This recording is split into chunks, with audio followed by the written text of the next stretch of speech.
Hey guys, we're back with Basement Breakdown. So, we're coming off of the best women's MMA main event in the history of the UFC. Or maybe even in the history of women's MMA. I am being a little satire, guys. Unfortunately, the main event between Maycee Barber and Erin Blanchfield was canceled due to health complications. Apparently, Maycee Barber had a seizure last minute. She released a statement. She's okay. I think that she got breast implants recently. I'm not sure if that had anything to do with anything, probably not, but there was a weight miss. She missed weight the day before they were supposed to fight. So that did worry me. Erin Blanchfield was quite upset about it. She had a little bit of a post-press conference, even though there was no fight, where she was less than satisfied with what happened because she wanted to take some of Maycee Barber's purse as she made weight, and then plus a win bonus would have been nice for her. You spend all this money on a fight camp and then you don't get to fight. It really fucking sucks. So I do feel bad for her. Overall, that was a terrible card. We did very bad on our picks. We went 4 for 9. To be fair, I think I let a lot of people talk me out of some of my original picks, so I'm probably not going to do that next time. But it is my own, I'm the guy who makes the pick, so it's my fault. So sorry about that, guys. But overall, we're doing pretty good. So I did want to mention that. I also do want to mention the fact that we've all been speculating. We've talked a lot about Jon Jones recently, guys. You all know what he's doing in Thailand. You know what he's doing in Russia. He's hanging out with a bunch of Russian dudes. He's playing, he's doing stuff in the pool with them. Recently, Big John McCarthy got on his podcast. I forget what it's called, but, I'd like to shout it out because it's very nice. But, where he talks about a situation where Jon Jones performed sexual acts with a dude in the locker room. And basically the situation was Jon Jones asking if a move was legal, I guess, in a fight situation. And when he performed this move, John McCarthy said basically if you do that, we're gonna disorderly conduct. And then the dude who he actually performed the act on got wide-eyed. So, we're not sure about the validity of this story, but at the end of the day, there's a lot of stuff about Jon Jones to suggest that he may play for both teams. But yeah, on top of that, guys, I'm sure you guys are aware of the BJ Penn situation. It is a very serious and very unfortunate situation. He just got arrested. We've seen, if you follow his Instagram, then you know this guy, he's struggling with CTE. He thinks that his mom is a clone and that she's after his inheritance. Stuff's been pretty crazy recently. So yeah, lots of stuff going on, to say the least. But here we're going to talk about the card next weekend, guys. So we're going to get into that. This is UFC 316. Merab Dvalishvili versus Sean O'Malley 2. Why? I don't know, but we're here. I asked myself why a lot of the time recently they've been making a lot of these matchups. I feel like the matchmaking in the UFC has been sour recently. Dana White has other priorities, but he got shunned from Turk Al-Sheikh recently. He was supposed to promote Canelo and Terrence Crawford, but I'm sure that he said some bullshit to Turk Al-Sheikh, and then he was just like, I don't want you to have a part of this. So now he's back to, doing what he should be, which is focusing on the UFC.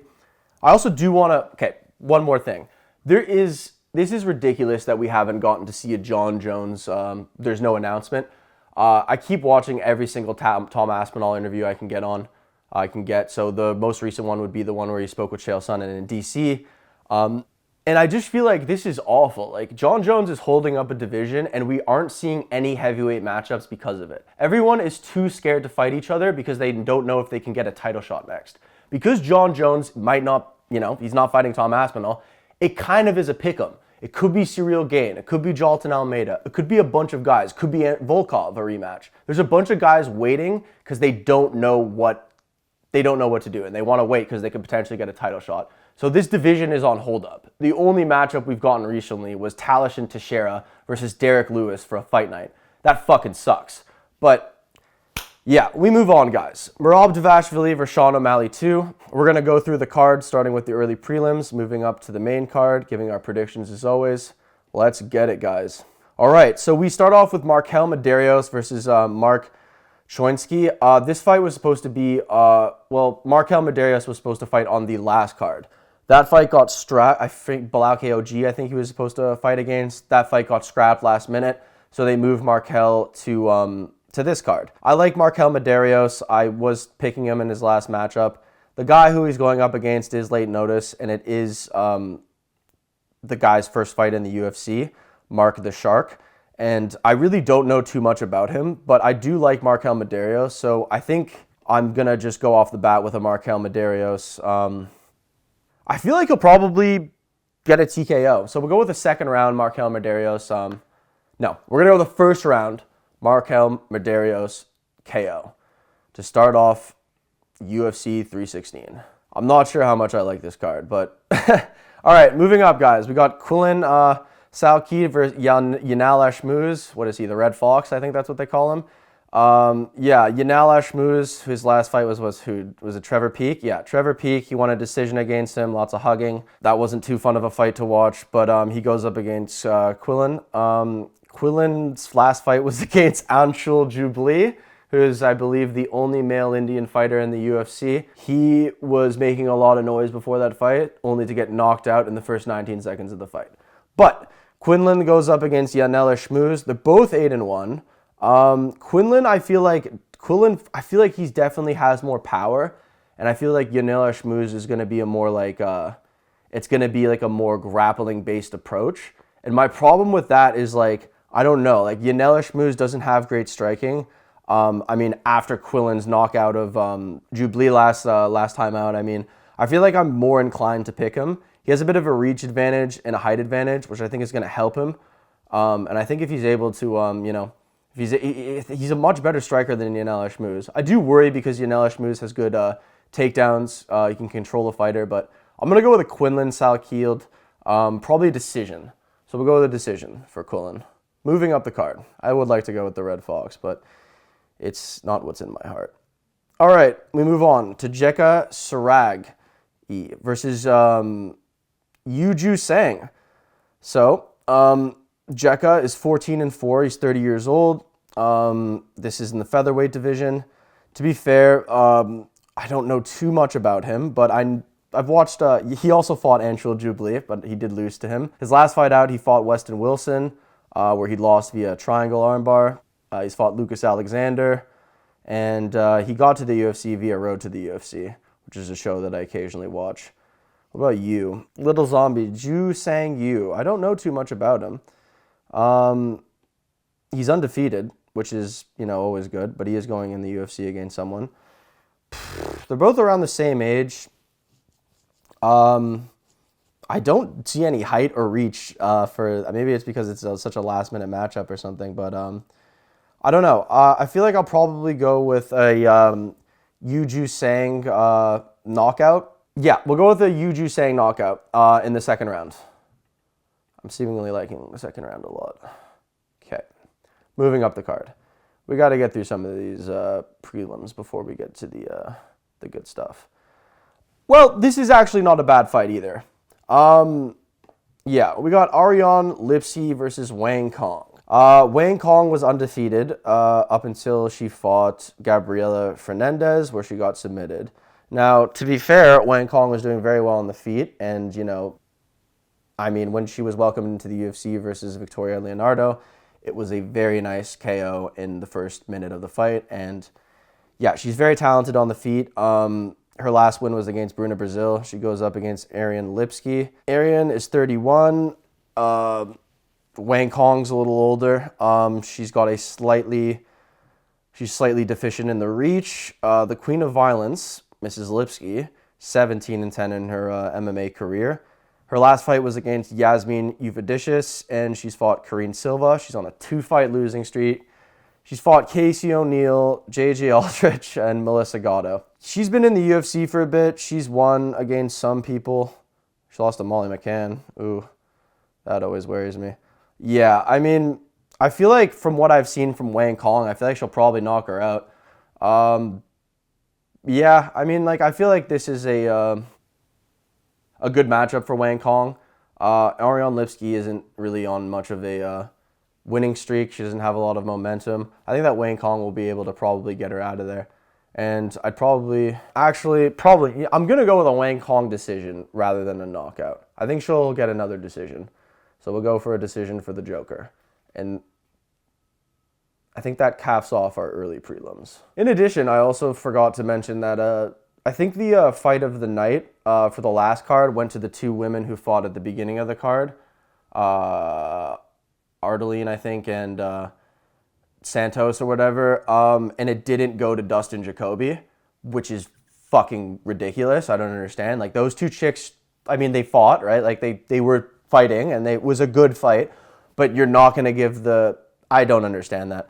Justin Jacoby, like, just knocked out his second prospect in a row, so, in vicious fashion. So, I mean, I'm really not sure about that. But anyways, guys, we move up to the preliminary card of UFC 316, and we started off with Kalon Williams versus Andreas Gustafsson. Andreas Gustafsson was also supposed to fight last card, so a lot of matches that got scrapped, I guess, from the Aaron Blanchfield fight night kind of just got moved to UFC 316.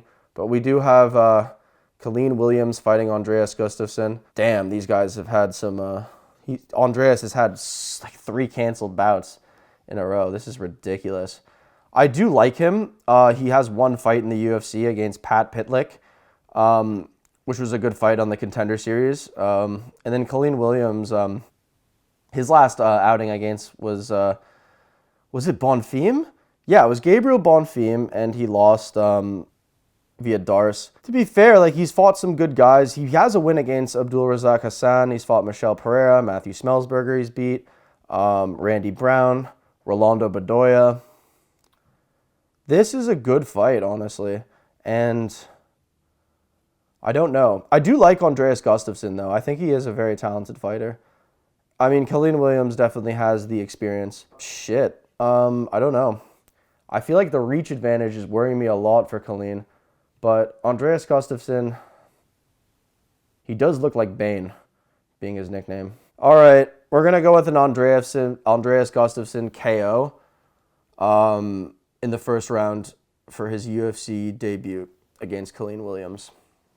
We move up the card. Sergey Spivak is fighting Waldo Cortez Acosta. Mr. Spivak's last fight was against Jalton Almeida. Jalton Almeida was coming back after getting knocked out by Curtis Blades. He TKO'd Sergey Spivak. Spivak's coming off of, before that loss, he beat Marcin Tybura in their second fight. Before that, he lost to Cyril Gane. He was on a bit of a streak before that against Greg Hardy, Augusto Saike, and Jarek Lewis. I do like Sergey Spivak, the polar bear. He very much is a polar bear. But he goes up against Waldo Acosta. I picked against Waldo Cortez Acosta because I picked Ryan Spann. I don't know why when I watched that Andrei Arlovsky fight with Waldo Cortez, I thought he lost that fight, which made me pick against him, I think, in the Ryan Spann fight. It also, like, he won a unanimous decision against Rebelsis, which, like, didn't really sit too well with me. But he goes up against Sergey Spivak, which is definitely his best opponent to date.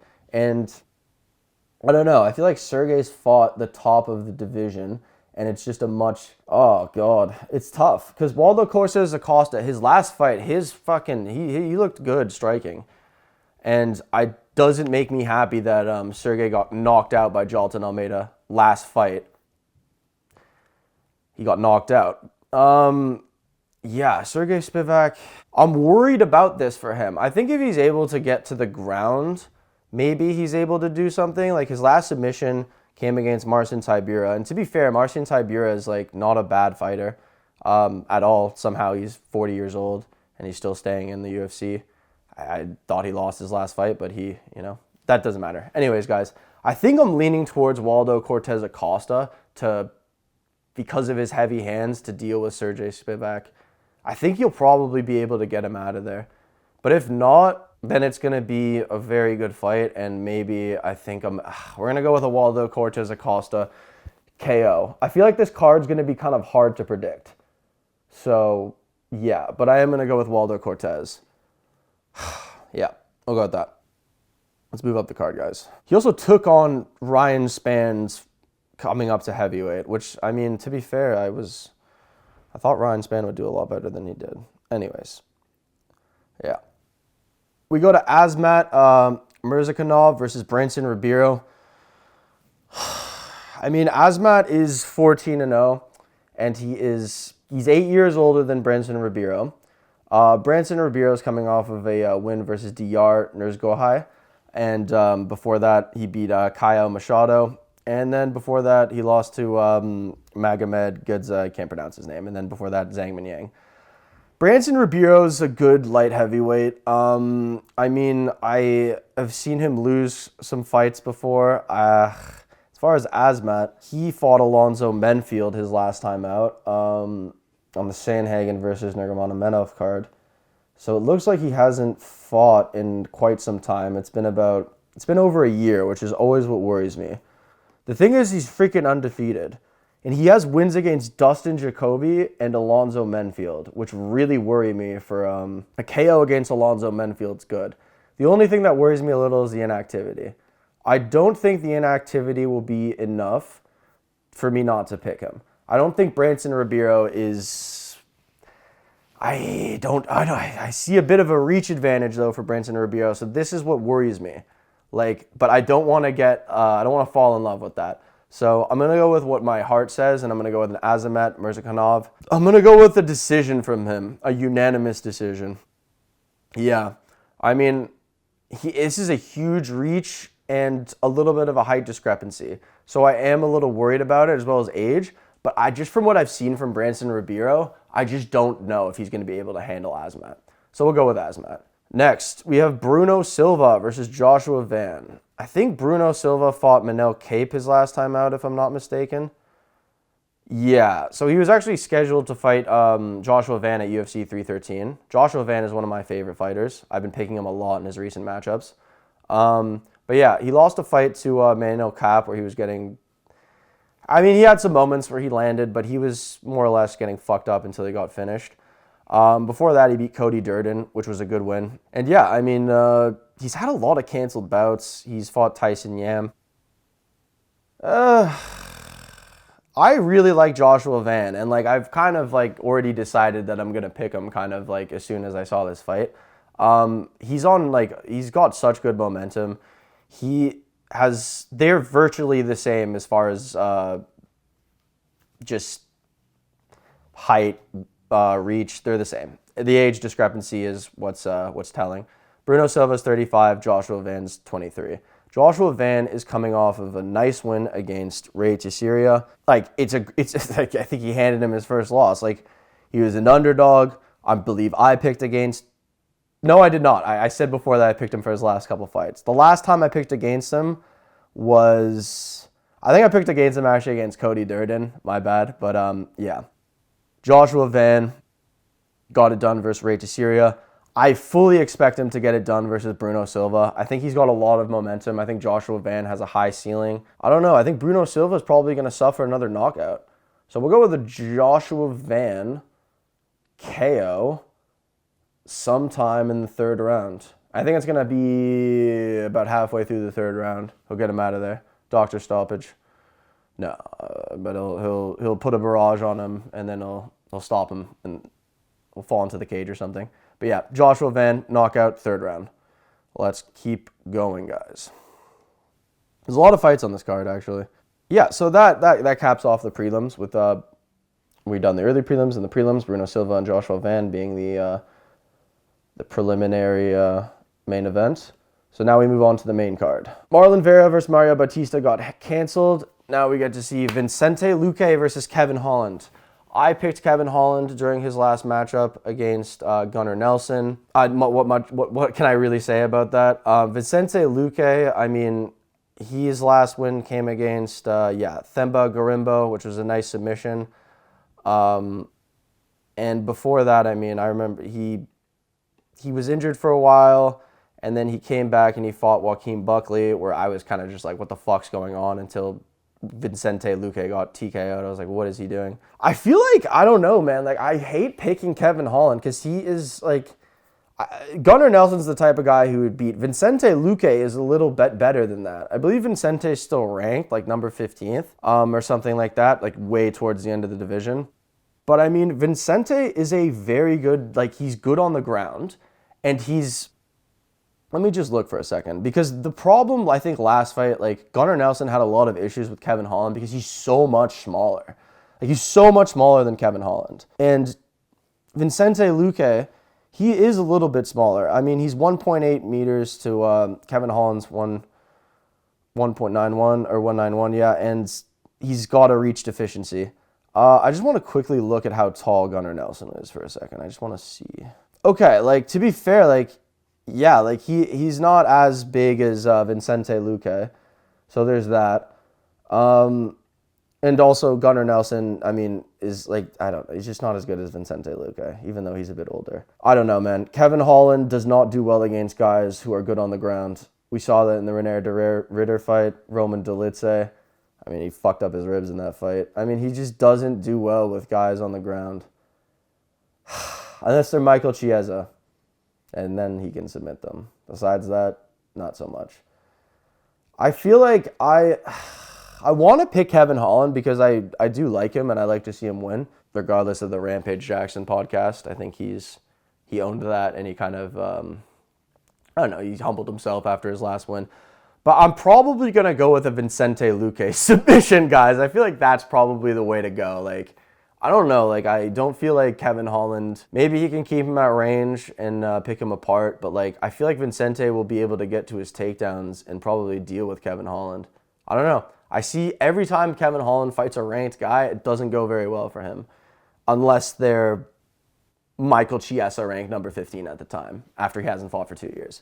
So we'll go with a Vicente Luque submission. I don't know when it's going to come, but I think it's going to come. So I'm just going to leave it at that.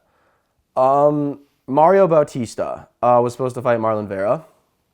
I fucking hate Mario Bautista, guys. And so do you, because he's a boring fighter, and he was Jose Aldo's second last fight, and he shouldn't have won it, and he's boring, and he shoots for takedowns every time. He'll miss, he'll fail a takedown, and then shoot another takedown and push you against the cage, and he just annoys me.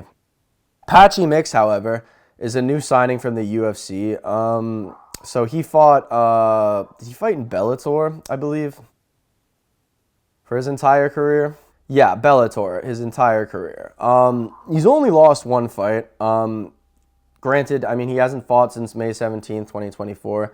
I remember I watched that fight with him against Sergio Pettis, which was a very nice submission by Patchy Mix. I'm going to be honest with you guys. This is out of pure rage. Like, I don't know exactly what I'm going to expect from Patchy Mix, but I mean, like, from what I've watched from him in Bellator, he is a good fighter. I just know Mario Bautista is a type of guy to make shit boring and do what he can to win. So if Patchy Mix isn't able to deal with that, I don't know. We're going to go with a Patchy Mix decision win over Mario Bautista. I think it'll get to a decision, and hopefully the judges will make the right call this time. So go with a Patchy Mix decision over Mario Bautista. We move up. Kelvin Gastelum versus Joe Pfeiffer. This was scheduled for UFC Mexico. Joe Pfeiffer got some food poisoning or some shit, so they've rescheduled it. I'm not going to change my pick for that. I went with Joe Pfeiffer last time. I'm going to go with him this time. I think that Kelvin Gastelum is, I don't know. I just think that he wants to eat more than he wants to fight, and I don't know. I don't see it from him. I don't think he should have won his last fight against Daniel Rodriguez or whatever that win was.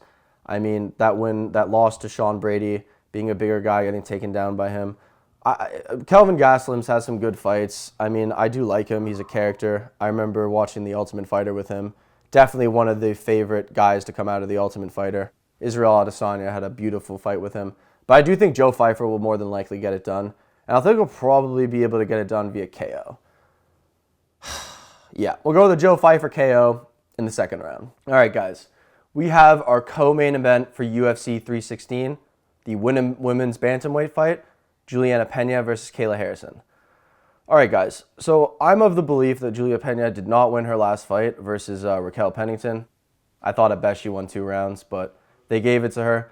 I'm really not sure why, to be honest with you, at the end of the day. But yeah, she goes up against Kayla Harrison. Now she's got the title. Kayla Harrison comes over from the PFL. Very decorated wrestler.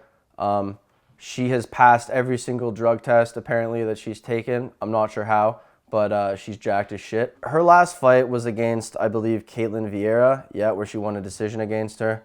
I mean, that ages even better considering Caitlin Vieira just came off of a fight against Macy Chiasson where she moved up a weight class, kind of beat her ass. Yeah, so I don't like Juliana Pena much, to be fair. Like, she has She's been in the UFC for a while. I think she has that win over Amanda Nunes. That's her best win. She took a while to come back. Yeah, guys, I really think that I expect Kayla Harrison to probably get this done. I think that she's, like, even when I listen to the fight promotion they do for it, like when they were talking recently, they got on and they just kind of talked for a bit, and like I just feel like Kayla Harrison's so much more confident than her, and Juliana Pena kind of knows, like she just keeps saying that she's not going to be an easy fight for Kayla Harrison, not that she's going to win. I think that more than likely, I mean, this was always what was going to happen ever since Kayla Harrison got into the UFC. Kayla Harrison will win the UFC title, and then she'll fight Amanda Nunes. Amanda Nunes will come back. Even if Juliana Pena won, I mean, for some reason, then Amanda Nunes would still come back. But Kayla Harrison is going to win against Juliana Pena. I don't think I see like a knockout or anything like that, or your submission. I think Kayla Harrison's just going to big sister. Like, she's just going to big body her. She's going to do what she does best. She's decorated in judo. She's going to grab her. She's going to take her down. She's going to control her against the cage. Rounds are going to pass by that are going to be based on a couple little things, and Kayla Harrison's just going to win the fight, guys. That's how I personally think it's going to go. I'm sorry for Juliana. Not really. I don't really like her very much, but yeah, Kayla Harrison will be the new women's bantamweight champion. So we move up to Merab Dvalishvili versus Sean O'Malley 2, guys. The main event of UFC 316, a rematch. Why? I don't know. Sean O'Malley didn't have to fight anyone in the interim before rematching Merab. Merab fought Umar Nurmagomedov, a undefeated guy with his best win coming against Corey Sandhagen. And now he goes up against Sean O'Malley for a second time. The way you can reason this in a sense is like a lot of people love to break down that first fight against Sean O'Malley versus Merab Dvalishvili. At the end of the day, a lot of the judges' scorecards, it was 48-47, meaning that Sean O'Malley won 2 rounds. Which I would argue is probably true, meaning he was 1 round away from winning the fight, if you look at it like that. But, I mean, he did get dominated. I don't believe he had some injury, I believe, with his legs, which is why he wasn't throwing as many kicks and stuff, and he looked a little off. I believe now he's not smoking weed, and he's very, like, locked in and stuff, and he's kind of changed his mindset. So I think I do expect him to come in a lot better than he did his last fight against Merab. I just worry for Sean. I know that his takedown defense is good, and we saw that even against Merab. I don't know if he's going to be able to thwart Merab. Like, I think his pressure is just going to be too much. I think that Merab is kind of going to do something similar to Sean O'Malley this time around. Like, can I see a Sean O'Malley knockout? Like, maybe. It's just, Merab is such a pressure guy that just doesn't let go. We see that in the Peter Yan fight, like when he got like how many takedown attempts? It was like 50 or something like that. Like, he just doesn't stop. So Sean O'Malley is only going to get a couple times to get some space. He might be able to throw some kicks, and he might, I don't know, he might do a better job on the feet against Merab this time. I just worry. I can't trick myself into picking someone that I don't believe is going to win. So with that being said, I do think Merab will retain his championship. I think he'll probably win a decision because he is the decision machine. And I think it'll be kind of similar to how last fight went. I think there will just be a discrepancy between them, and that'll be the wrestling. I do like Sean O'Malley. He's not bad on the ground. He's good with his takedown defense. I just think Merab is too much for him, and he's going to be at the top of this division for a little bit. It's going to take something else to get him out of there. I don't think Sean O'Malley has the tools for it. But yeah, guys. That's our breakdown of UFC 316. I hope you enjoyed the video. I do want to say thank you guys for 500 subscribers. I mean, it's not a lot in the grand scheme of things, but it does mean a lot to me personally. As someone who has a passion for mixed martial arts, watching the UFC, covering mixed martial arts, whatever you want to call it, I do appreciate that at least some people are, watching or whatever. I'm going to keep improving on the quality of my videos as well as the content. And yeah, guys, we're just going to keep getting better. I wanted to say thank you. I'm going to put a 500-pound deadlift from a couple nights ago. I did that for you guys, 500 pounds for 500 subscribers. I think we're a little past that now, so next time we go for deadlifts, we're going to have to add a couple more kilos onto the bar. So thank you very much, guys. Basement Breakdown out. Brace yourself for the latest show. Basement Breakdown, let it go!